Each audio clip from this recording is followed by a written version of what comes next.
People का दरख्त था, उम्र उसकी 50 साल थी और उसकी लेमन में एक निजी सोसाइटी है, वहाँ पर मौजूद था और वो वहाँ पर कोई कंस्ट्रक्शन कर रहे थे तो उसको रिमूव करना चाहते थे।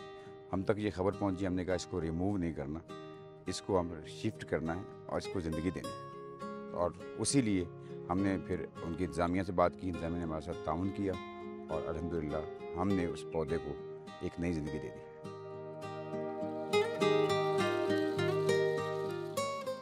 इसकी हमें जो है ना वो ट्रिमिंग करनी पड़ी ऊपर से, ताकि इसका बोझ हल्का किया जाए।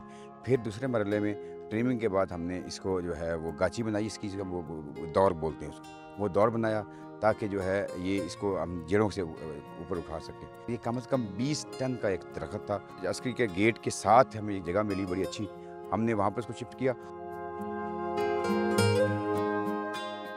बेसिकली ये पौधा जब काटते हैं ना तो स्ट्रेस में चला जाता है और उसको फंगस लगने के चांसेस ज़्यादा होते हैं क्योंकि वो कटिंग होती है। तो वहाँ पर हम जो है हल्दी लगाते हैं, हल्दी लगाने के बाद वहाँ पर हम जो है मलमल का कपड़ा उसके ऊपर जो है वो हम एक पट्टी करते हैं उसकी। एक एक इसकी जो नस है या एक एक जड़ है वो इनकी ज़िंदगी है। तो इसलिए हमने सारा जो है टेक्निकल लोगों को इसमें इन्वॉल्व किया, देखा, फिर उन्हें उसके मुताबिक उसकी अद्वियात, उसके मुताबिक उसका मैनेज करना, उसके मुताबिक उसको लेकर चलना, इसका दौर कितना बनना है। तकरीबन 10 से 12 फुट का तो हमने उसको सिर्फ वो उसकी गाची बनाई और इसीलिए ताकि ये पौधा जो है ना इसकी जड़ें मर ना जाएँ।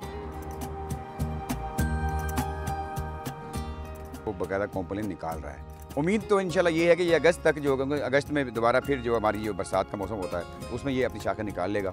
ये पीपल का पौधा है, इसकी तो जो उम्र है वो 200 साल, 300 साल, 400 साल, ये बहुत बड़ी उम्र वाला पौधा है। सूरज को अगर रोक सकता है तो ये पौधा रोक सकता है, इसकी छुआओं को रोक सकता है या हमारे माहौल को गर्म होने से रोक सकता है तो पौधा रोक सकता है। क्यों ना हम उनको बचाएँ जो हमें बचाते हैं।